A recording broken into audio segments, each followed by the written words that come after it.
la aclaración correspondiente, que era lo que les mencionaba hace ratito, en la que demuestre que dejó de ubicarse en alguno de los supuestos a que se refiere el citado artículo 17H, propuesto al anterior efecto de que se le genere de forma inmediata un nuevo certificado. Es decir, me lo van a cancelar y me van a generar uno nuevo. ¿Sí? ¿Por qué uno nuevo? ¿Y por qué no el mismo? Porque su sistema me va a seguir detectando. Esa es la razón. Me tienen que generar un certificado nuevo.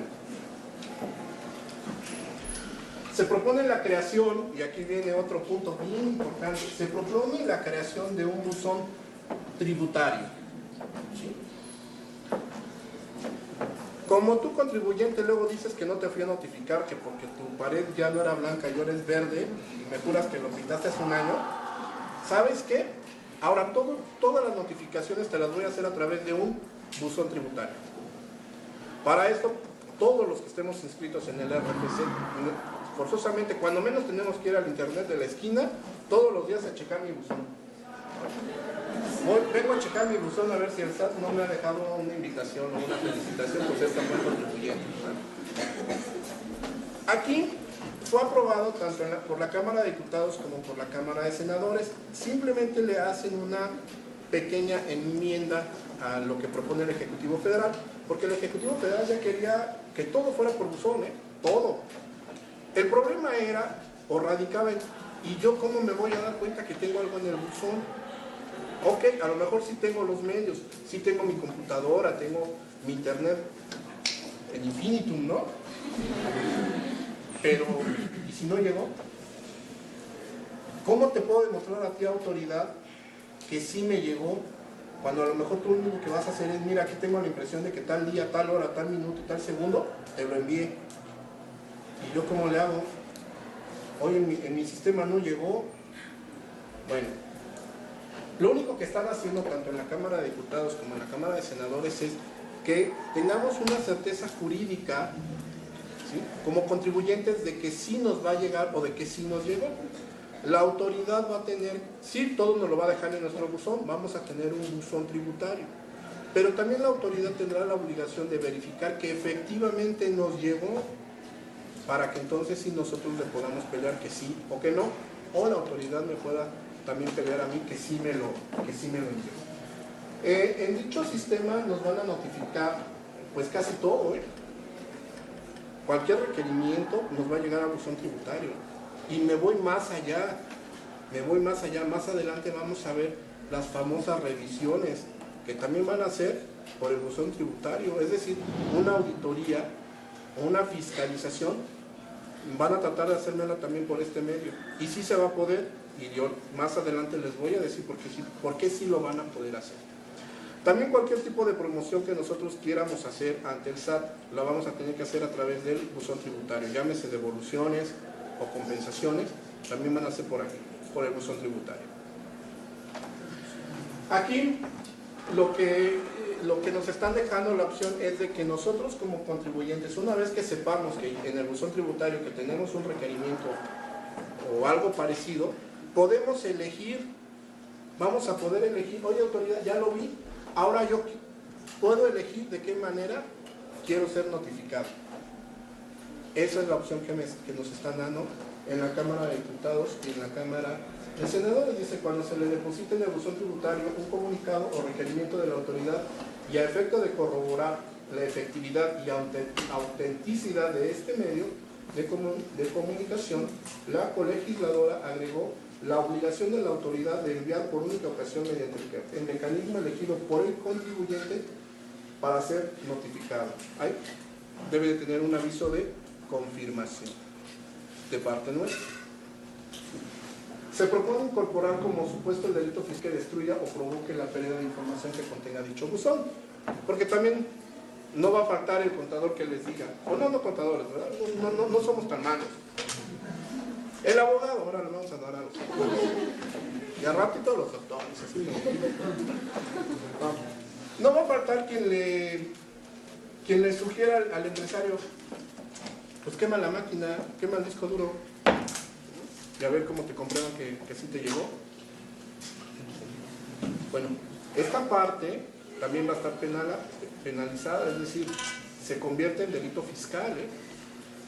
Ya sea que lo destruyamos de manera ilícita o arbitraria para que no me puedan fiscalizar, o que alguien se robe la base de datos también. No sé a quién le interese robarse la base de datos de mi cuestión fiscal, ¿no? No lo sé, pero aquí está contemplado. ¿Sí? Pero no se refiere más bien a los hackers. Sí, en parte, pero también en la otra parte que se refiere en la exposición de motivos es si yo como contribuyente también de manera arbitraria destruyo la información. Está tipificado como delito fiscal. También se propone reformar el artículo 20 del Código Fiscal de la Federación a efecto de precisar que las tarjetas de crédito y de débito constituyen un medio adicional de pago. Es decir, ya voy a poder pagar mis impuestos con tarjeta de crédito y con tarjeta de débito. Volvemos a lo mismo. ¿De verdad me estarán facilitando la vida? ¿De verdad me estarán facilitando la manera de tributar? ¿O en realidad el SAT lo que quiere es cada vez tenernos más ahorcados, tenernos más cautivos de por sí, ¿no? Somos, México, de acuerdo al INEGI, las últimas cifras éramos entre 125 y 130 millones de mexicanos, ¿sí? Más los que están naciendo en este momento, o sea, 130 millones y uno. De esos 130 millones, solamente 25 millones tributamos. Solamente 25 millones estamos en el padrón del SAT.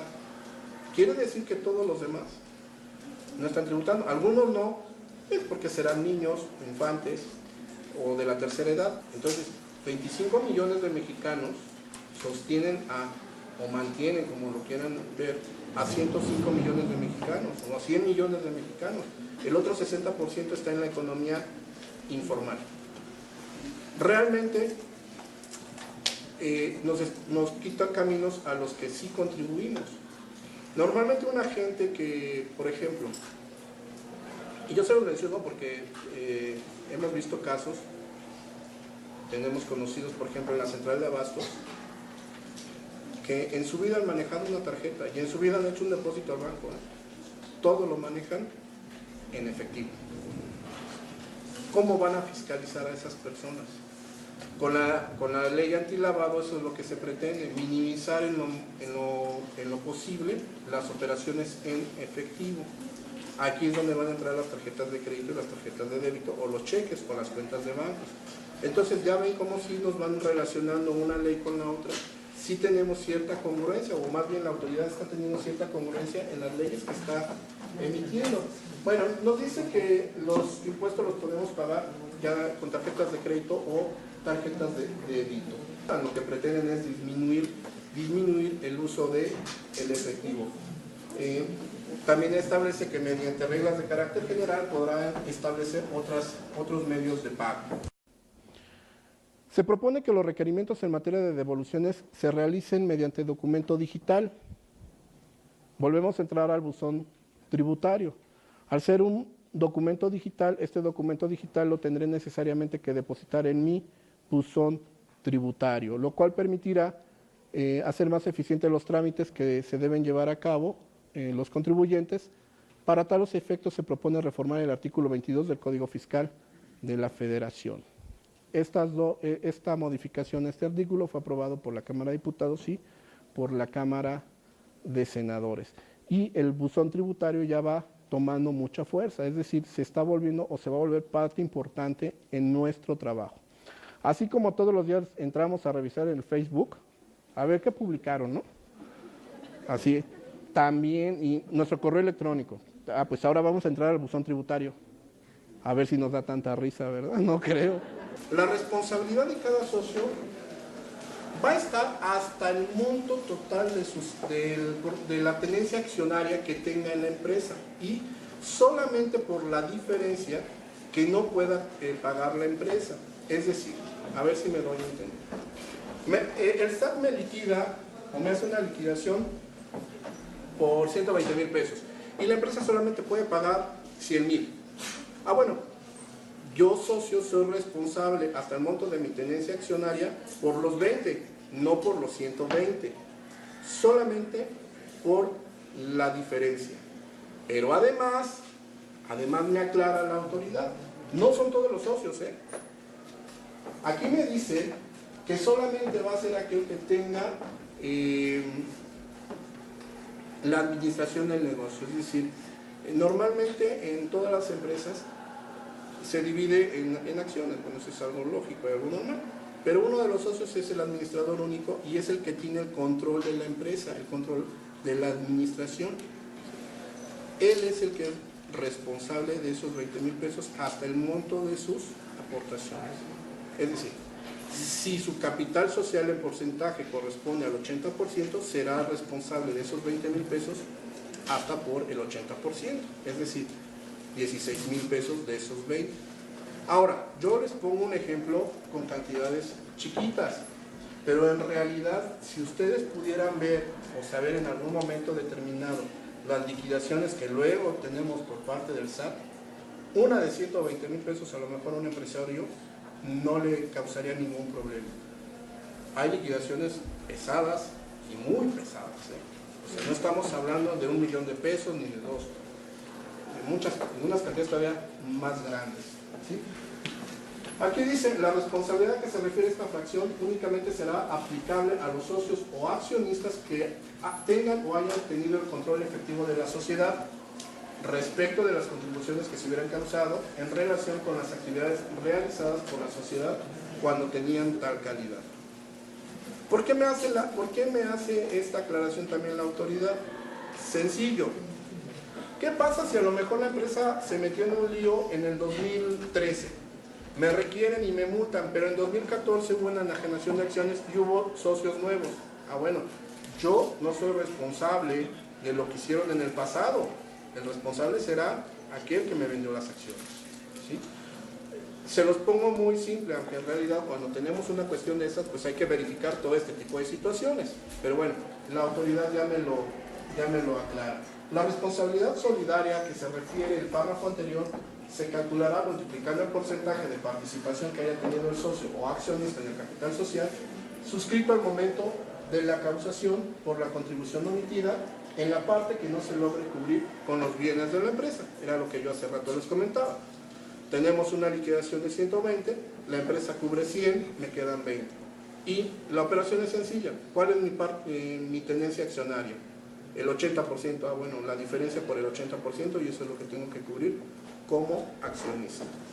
Las personas morales como físicas que hayan abierto una cuenta a su nombre en las entidades financieras o sociedades cooperativas de ahorro y préstamo deberán solicitar su inscripción en el Registro Federal de Contribuyentes. Esto es lo que hace rato les había comentado. Tenemos la obligación, los que no tengan Registro Federal de Contribuyentes, de irse a inscribir al SAT. Además, también el Código Fiscal ya lo prevé. O sea, ya me está facilitando la vida y me dice el SAT, bueno, no te preocupes, si no tienes ninguna actividad, no te preocupes. Con tu CUR yo te doy de alta y te doy un registro federal de contribuyentes. Porque antes lo podíamos hacer siendo por sueldos y salarios o como socios o accionistas, ¿sí? Pero por ejemplo, si yo tengo a mi hijo de 18, 19 años que no trabaja, pero le doy dinero y aparte él abre una cuenta de cheques, pues no es empleado. ¿Cómo se da de alta? Con la CUR. ¿Sale? Esto ya también lo tiene previsto la autoridad. Se plantea reformar el artículo 30A del Código Tributario a efecto de eliminar la información que los contribuyentes no tendrán que proporcionar mediante declaración informativa. ¿Por qué la autoridad me dice que ya no voy a tener ciertas obligaciones de entregar cierto tipo de información? ¿Por buena gente? No, de verdad que no, sino todo lo contrario. No me va a pedir lo que ya tiene, así de simple. De ahí la modificación de este artículo. ¿Por qué? Dice, porque ya la tengo, no lo necesito. Cuando nosotros expedimos un CFDI, ¿qué es lo que pasa? Antes de que yo se lo dé a mi cliente, primero lo tengo que timbrar, ¿están de acuerdo? El timbre se lo pone el SAT y entonces se lo mando a mi cliente. Pero esa información ya la tiene el SAT. Él me lo autorizó, no lo tengo que enviar. Esas son las partes donde la autoridad ya va teniendo parte de mi contabilidad. De hecho, para el año 2015 se supone que para la declaración anual me voy a tener que meter a mi buzón tributario bajo mi declaración anual prellenada. Ya va a traer datos en específico. Por ejemplo, mis ventas, tú las vas a conocer. ¿Por qué? Por la facturación, por el CFDI que yo entregué y que me timbró. Y además va a tener conocimiento de los que me hayan entregado a mí. Entonces ya por un lado va a tener ingresos y por otro lado deducciones. ¿Qué deducciones a lo mejor no va a conocer el SAT? La depreciación fiscal, el ajuste anual por inflación y algún otro por ahí que tengamos nosotros de deducción que a lo mejor no, ellos no tengan. Pero ya va a venir una declaración prellenada, O sea, prácticamente era lo que hace rato les comentaba. Nos están acotando cualquier tipo de posibilidades que pudiéramos llegar a tener para hacer planeaciones estratégicas. Antes las hacíamos a final de año. Hoy la planeación estratégica va a tener que ser en enero, luego en febrero, en marzo y así hasta final de año. Es decir, vamos a tener que realizar una planeación estratégica mes con mes. No me puedo esperar tanto tiempo. ¿Sale? Tenemos, bueno, ya les mostré ahí, está parte de la redacción completita de lo que es la ley del ISR. Hay que leerla muy bien para poder ver qué es lo que se puede hacer. Hay muchas cosas, la ley tiene muchas lagunas todavía. Se supone que nos hablaban de una simplificación en cuanto a la ley al pago de impuestos. Nos quitaron artículos, lo dejaron en 186. No necesariamente el que me quites artículos quiere decir que vaya a ser más simple o que vaya a ser mejor. Es como cuando ustedes van a preparar un examen o a presentar un examen. A veces les cuesta menos trabajo un examen de 20 preguntas que uno de 10. No porque sea de 10 es más sencillo que el de 20. ¿Están de acuerdo? Aquí está pasando lo mismo. No porque me hayas quitado artículos va a ser más fácil contribuir o pagar mis impuestos. Si lo único que me estás haciendo, lo que antes me ponías en 3 artículos, hoy lo pones en 1. Así es. No hay tal reducción. Quizá en el articulado sí, más no en el contenido. El contenido sigue estando un poco complejo. Quizá no tan complejo como la ley anterior, la que tenemos vigente ahorita, pero sigue teniendo su grado de complejidad. Bueno, entonces, hablábamos de la declaración anual ya prellenada. ¿Por qué? Porque la autoridad ya va a tener ciertos datos que nosotros mismos y nuestros proveedores les van a estar entregando. No tenemos ya mucho para dónde hacernos. De hecho, si ustedes se meten hoy en día a realizar su pago referenciado, ¿qué les pregunta la página? ¿Lo quiere hacer en línea o fuera de línea? Y si le damos en línea, ya nos aparece el anterior. Todo lo que teníamos ya nos lo pone ahí. Ya lo tiene. La autoridad ha ido dando pasos chiquitos, cortitos, pero efectivos. Y hoy en día, todo esto que estamos viendo, ya lo estamos viendo cristalizado como ya un algo diferente, ya no es tan fácil como antes. Señala que es propicio especificar el mecanismo para llevar a cabo la contabilidad a través de medios electrónicos. ¿A qué le suena esta parte de llevar la contabilidad a través de medios electrónicos? Me van a decir, yo ya la llevaba, tengo el código, bien bueno, o tengo el conta fiscal, o el conta 2000, o el Pacholi, o el no sé cuál, ¿no? ¿A qué se refieren con contabilidad a través de medios electrónicos? El artículo 28 nos lo aclara y nos dice, en la fracción 4, ingresarán de forma mensual, abusados, ingresarán de forma mensual su información contable a través de la página de internet del Servicio de Administración Tributaria. Tómala. ¿Qué significa? Que la contabilidad que yo haga en el mes de enero se la tendré que estar entregando al SAT en febrero. ¿A través de qué? ¿Adivinen de qué? Del buzón tributario. Lo único que me van a aclarar en reglas de carácter general es cómo le voy a hacer, qué es lo que te voy a enviar. Por ejemplo, en auditoría hay dos sistemas de para hacer revisiones de auditoría. Uno se llama CAME y el otro no recuerdo cuál es. Pero ¿qué es lo que hace este sistema CAME?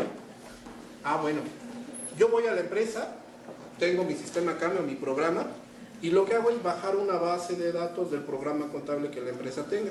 No bajo un respaldo, bajo la base de datos, lo meto a mi sistema de auditoría y ese sistema me va a dar balanzas de comprobación, libro diario, libro mayor, auxiliares, lo que le pida me lo va a dar. Luego entonces el SAT, yo me imagino que lo que nos va a requerir o nos va a pedir es eso, una base de datos donde ellos tengan libro diario, libro mayor, auxiliares, balanza. ¿Qué es lo que va a pasar? Que lo que yo entregue en enero, pues difícilmente lo voy a poder modificar, porque ya se lo entregué al SAT. No se preocupen, el SAT nos está diciendo, ok, yo entiendo que somos seres humanos y que luego tú como contador te equivocas a propósito para que te des cuenta que eres terrestre, que estás aquí en la tierra. Ok, no me vas a presentar una complementaria, pero vas a tener 30 días más para poder corregir si es que en algo te equivocas. O, en su defecto, si no me lo presentaste en el mes que deberías de haberlo hecho, tendrás 30 días más para podérmela presentar. Se dan cuenta cómo en realidad lo que yo les comentaba en un inicio se nos está cristalizando en un hecho real. La modificación está aquí en el código. El problema, o no el problema, lo fuerte está en el código fiscal. Lo demás, ISR y IVA es, bueno, hoy no te voy a pagar impuesto por esto, pero te voy a pagar impuesto por lo otro. ¿No me vas a dejar deducir esto? Bueno, a final de cuentas impuestos, ¿no? Tienes que buscar la manera de que yo te pague más, yo ya buscaré la manera de pagarte menos, ¿no? Pero en el código fiscal, ya con el simple hecho de que le tengamos que entregar la contabilidad al fisco, ya se vuelve un problema, ¿eh? Ya tenemos un problema ahí. Es por eso que el fisco dice, bueno, la información que antes me tenías que dar, ya no te preocupes, no me la des, ya la tengo, ¿para qué la quiero? De hecho, para 2014, ustedes saben que ya el CFD no existe, ni existe el código de barras bidimensional. El código de barras se queda para todos aquellos contribuyentes con ingresos inferiores o máximo de 250,000 pesos. Todos los que rebasen se vuelven CFDI. Se propone incluir en el artículo 31A del Código Fiscal la información que deben de presentar los contribuyentes en las formas oficiales que aprueben las autoridades fiscales en un plazo, aquí está lo que hace rato les comentaba, 30 días posterior a que se hayan celebrado las operaciones. Es decir, lo de enero lo tengo 30 días para presentarlo. No será febrero, porque febrero a lo más que puede llegar es a 29 días. Entonces tendré hasta el 1 de marzo para entregarlo. Asimismo señala que cuando los contribuyentes presenten la información de forma incompleta o con errores, tendrán un plazo de 30 días contados a partir de la notificación de la autoridad para complementar o corregir la información presentada. ¿Sí? Entonces, nos están agarrando del cuello. Las entidades financieras y sociedades deberán proporcionar información también sobre créditos o préstamos abusados. Todo lo que se pida de dinero prestado, la institución financiera tendrá que reportarlo necesariamente al SAT. Antes nosotros lo hacíamos cuando nuestros préstamos excedían de ¿cuánto? A ver. Exacto. Cuando excedían de 600,000 pesos estábamos obligados a informarle a la autoridad, oye, autoridad, ¿qué crees? Que le pedí un préstamo a un tal Salinas de no sé qué, pero pues fue en efectivo. Ah, no, pues me lo informas. ¿Sí? Porque luego me dices que fue préstamo y a la palabra y 2 millones de pesos, pues ¿quién te los presta, no? Pues porque es mi cuate, ¿no? Y si no te pagas, pues ni modo, ¿no? Primero la amistad y luego el dinero. Bueno, aquí no es tanto que nosotros lo informemos, sino que todas las empresas financieras tendrán la obligación de informarle al SAT, oye, fíjate que le hizo préstamo al contador Rafael Islas de 600,000 pesos o de 300,000 o de 100,000, porque no han establecido monto, ¿eh? Entonces el SAT va a saber que yo ya tuve un préstamo. Por eso lo estoy tramitando ahorita, para que no me lo pidan después. O cualquier tipo de operaciones que realicen con sus clientes. En pocas palabras, pues todas. Porque ¿qué otro tipo de operaciones puedo tener en el banco, no? Las entidades financieras y sociedades deberán obtener el nombre. Fíjense aquí,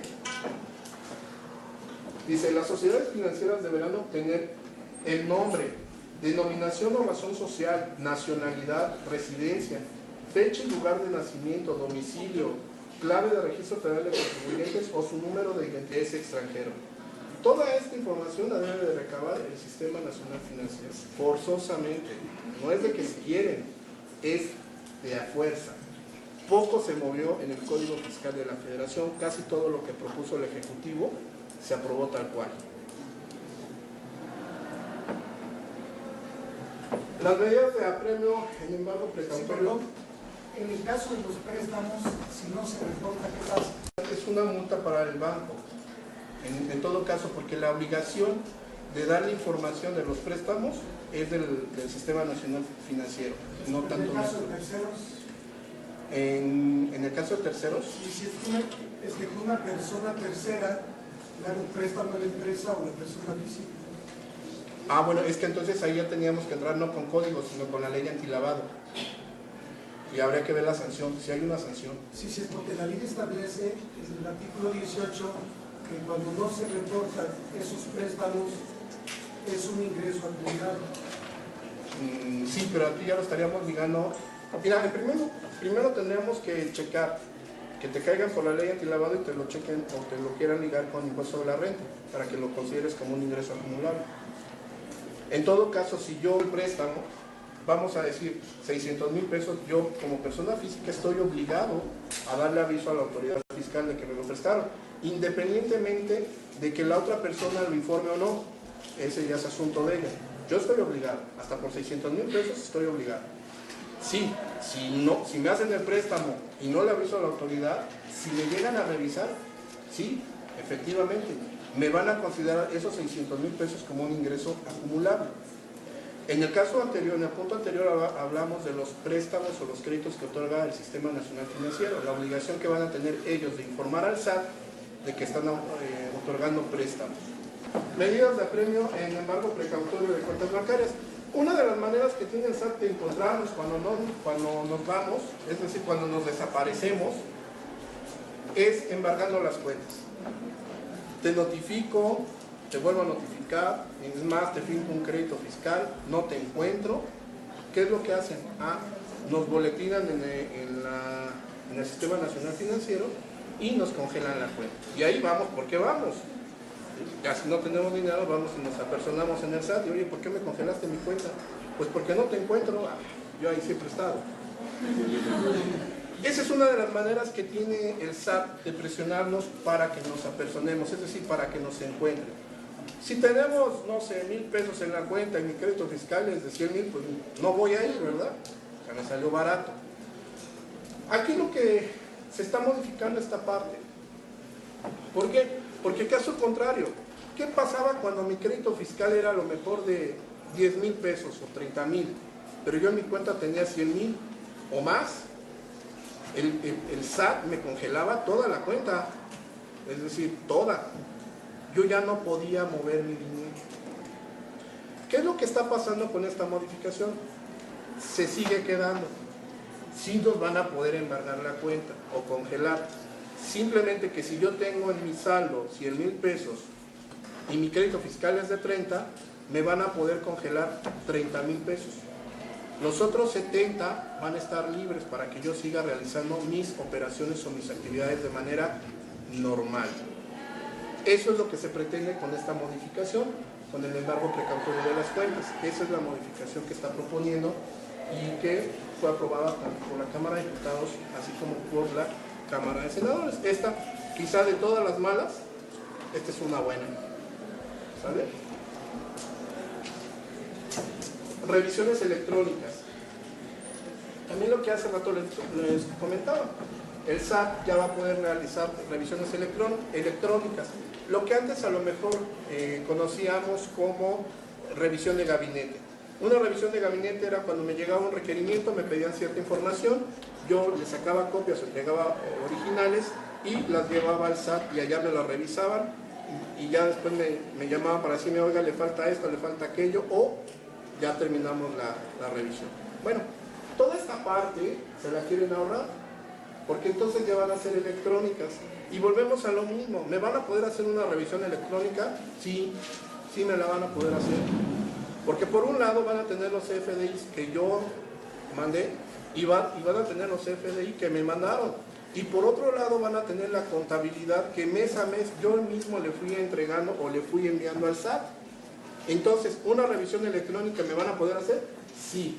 Y toda la comunicación, volvemos a caer otra vez en lo mismo. Toda la comunicación que tengamos de esta revisión, tanto la notificación como los resultados de ella, me la van a hacer llegar a través del buzón tributario. De igual manera se propone que el contribuyente atienda por esa misma vía las solicitudes o requerimientos de la autoridad, por lo que se estima que este tipo de revisiones podrían durar hasta un máximo de 3 meses. Cuando se supone que la autoridad tenía hasta un año, ¿no?, para llevar a cabo su auditoría. Yo no sé cómo le van a hacer en 3 meses, honestamente no lo sé. No lo sé. Si en un año no acababan, en 3 meses menos, por mucho que tengan ahí la información, no creo que esto suceda, pero en fin, esa es una de las intenciones. Esto fue aprobado por la Cámara de Senadores, por la Cámara de Diputados y fue aprobado también por el Senado. Se pretende eliminar la obligación que tienen los contribuyentes de dictaminar sus estados financieros. ¿Qué es lo que pasa aquí? El Ejecutivo Federal propuso la eliminación en su totalidad.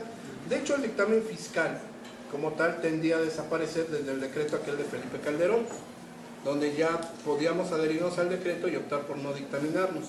Bueno, aquí ya lo único que hicieron fue darle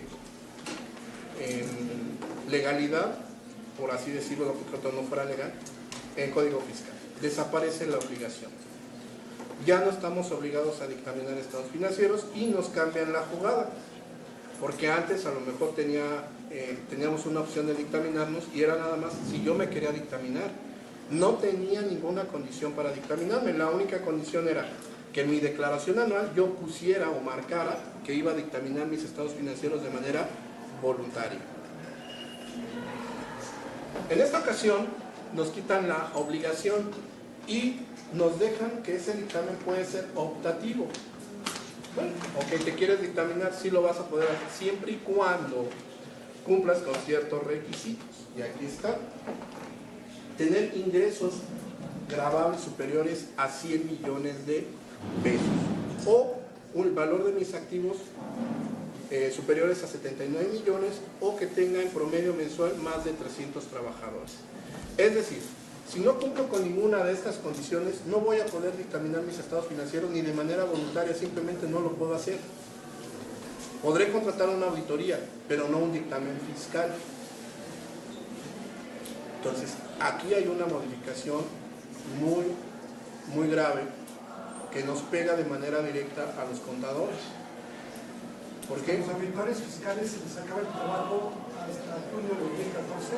Así es, hasta julio de 2014, que estaríamos presentando el dictamen fiscal de 2003, y de hecho Código Fiscal lo establece, que para efectos de la nueva legislación, lo que se haya contratado referente al dictamen 2013 surte efectos hasta junio de 2014.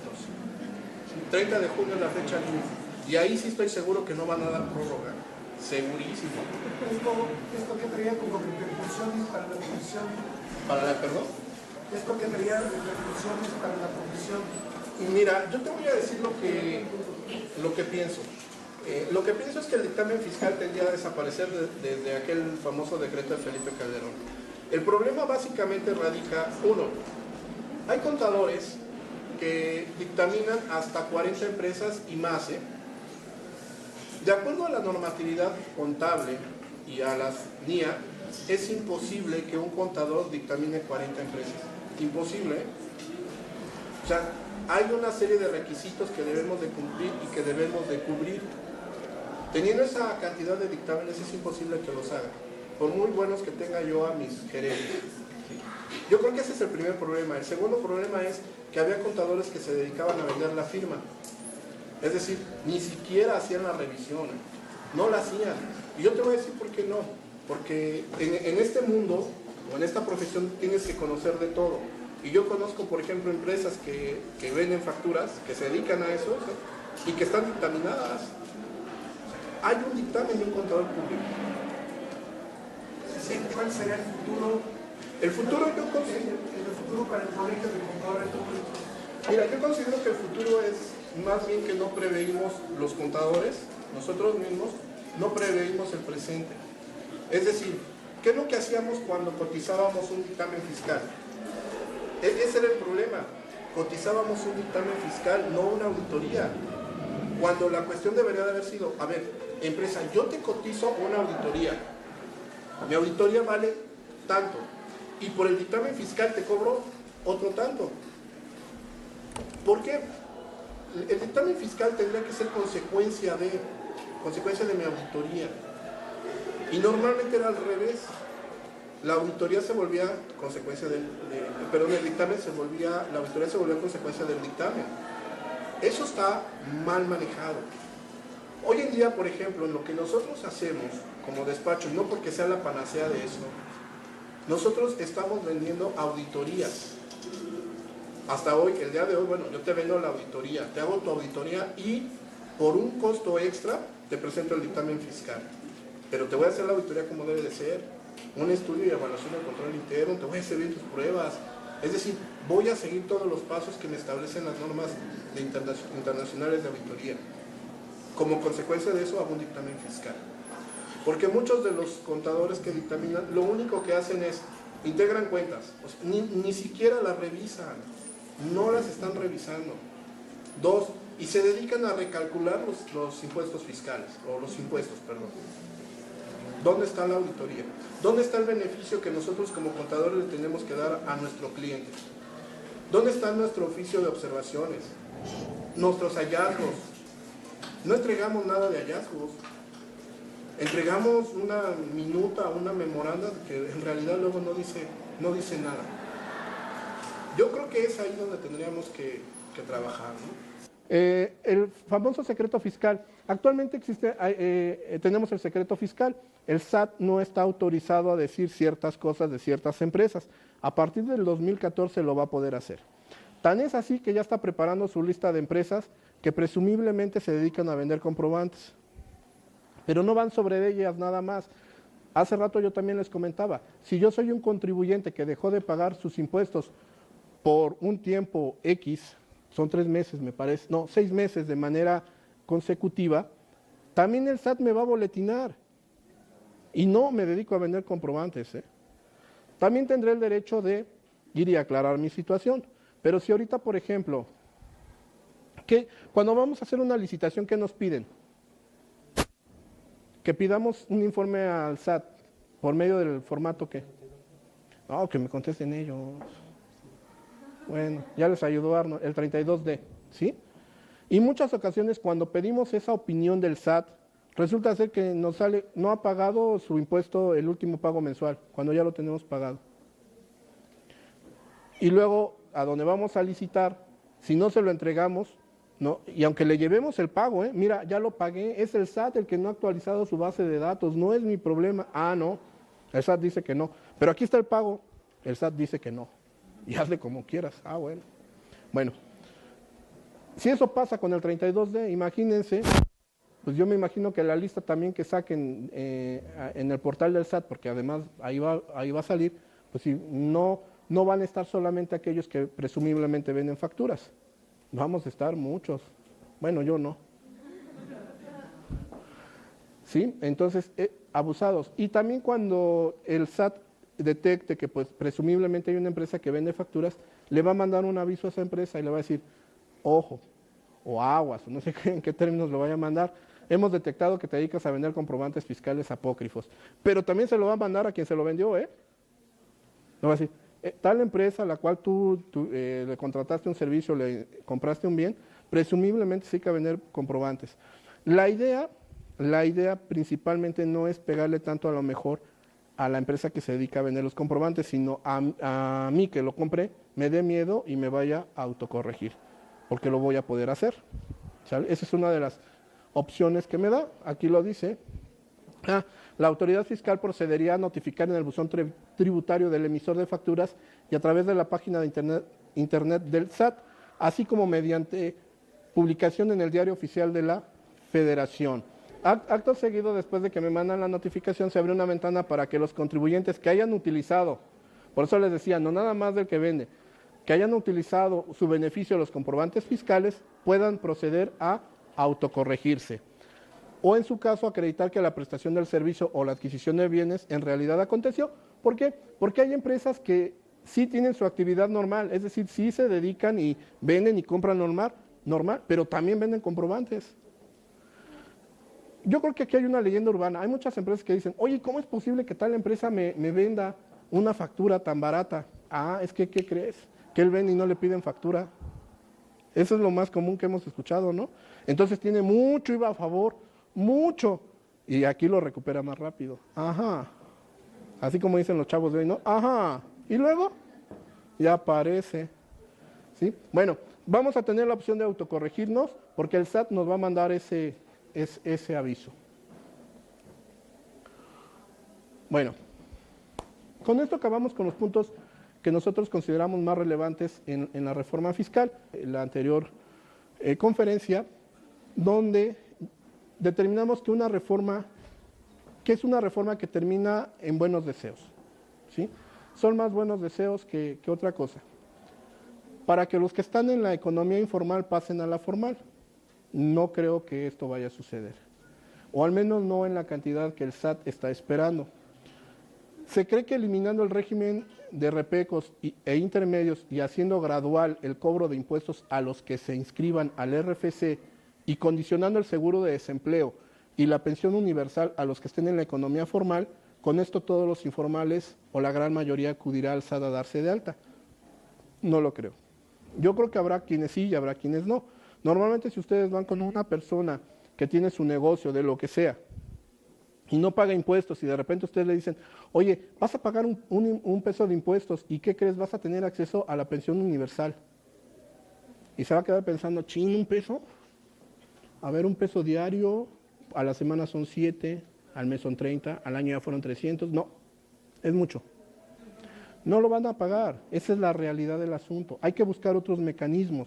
De hecho, Código Fiscal de la Federación prevé en uno de sus artículos el poder notificar a puestos fijos y semifijos instalados en la vía pública para que el dependiente le muestre que está contribuyendo a sus impuestos, es decir, le va a pedir su último pago de impuestos y si no, lo va a inmovilizar. O sea, no, ya no puedes vender y lo va a clausurar. Eso va a hacer el SAT. Yo nada más les digo una cosa, en la época de Ernesto Zedillo surgió una figura, el policía fiscal, que era un cuate que iba a andar en la calle, iba a agarrar a todos los vendedores, a ver, muéstreme su cédula. Ay, si no la tiene, aquí está su requerimiento, ching, vaya y pague. Yo quiero ver cuántos iban a atrever a hacerlo, ¿no? Sobre todo con todos los líderes que existen hoy en día, no nada más en el DF, en todo México.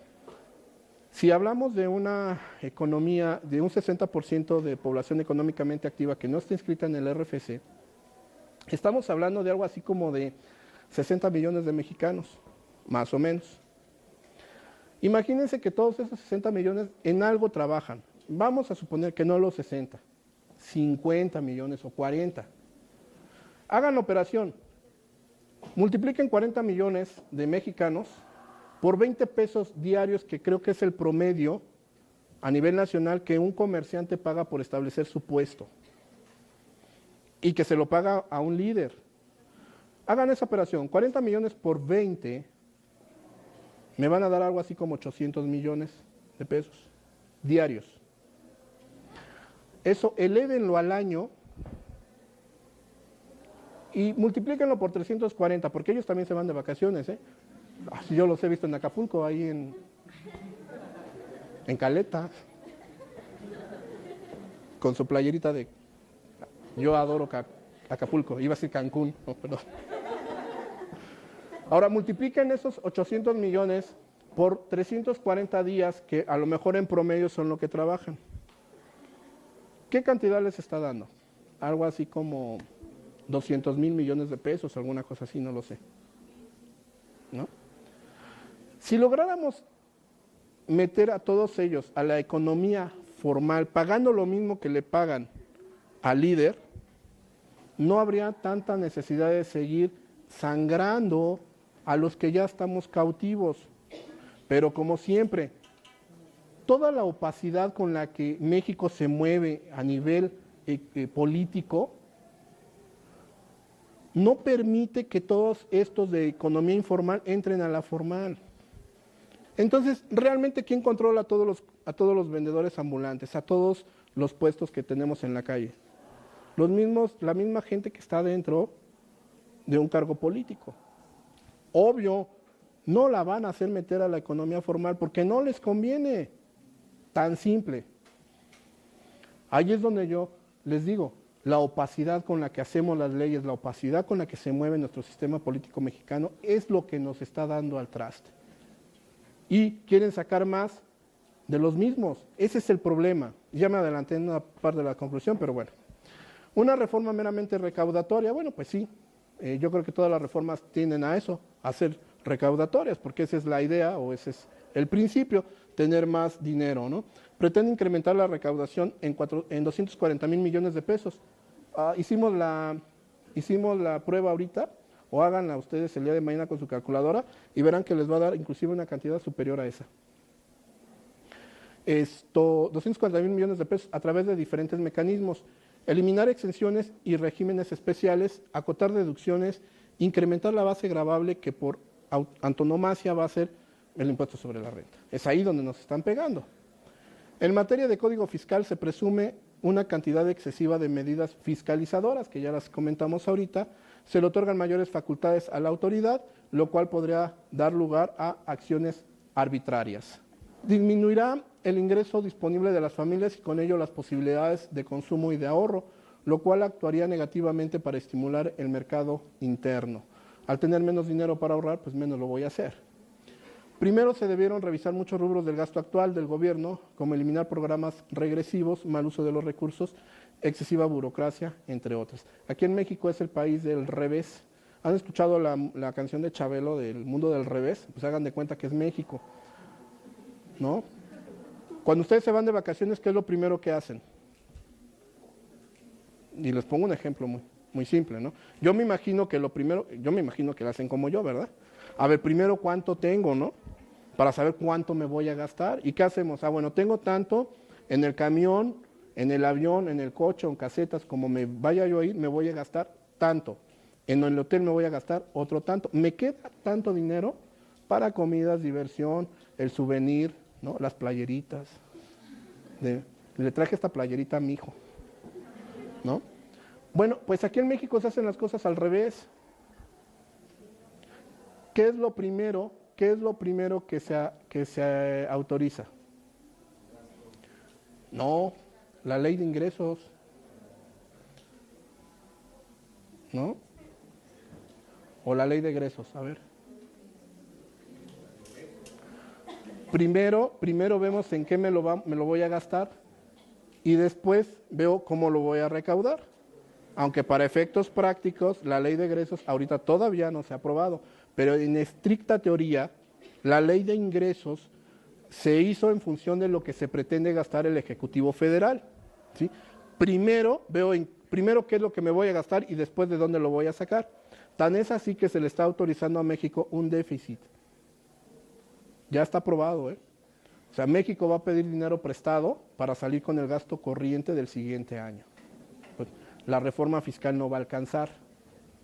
Antes de aumentar el ingreso público se debió optimizar los recursos que ya existen y posteriormente aprovechar al máximo los que se obtengan a través de la reforma fiscal. Esto es algo que casi nunca se ha hecho. Si consideramos que el gasto público debe ser un instrumento de desarrollo y equidad, de no ser así, esto se traduce en un costo alto para quienes pagan impuestos y un obstáculo para el desarrollo. Se aumentará la recaudación fiscal en el 1.4% del PIB, es decir, 239.700 millones de pesos, hace rato poníamos por ahí arriba 240.000, pero este aumento proviene de quienes ya pagamos impuestos, es decir, vamos a pagar más los que siempre hemos pagado.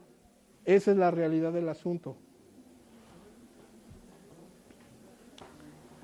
Al afectar los conceptos de deducibilidad en la declaración anual asociados con los de salud, tales como gastos médicos mayores y hospitalarios, pago de colegiaturas, estas deducciones, entre otras, serían parcialmente deducibles, ya que en la declaración anual solo se tenía derecho a una deducción de aproximadamente 95,000 pesos, que son 4 salarios mínimos elevados al año.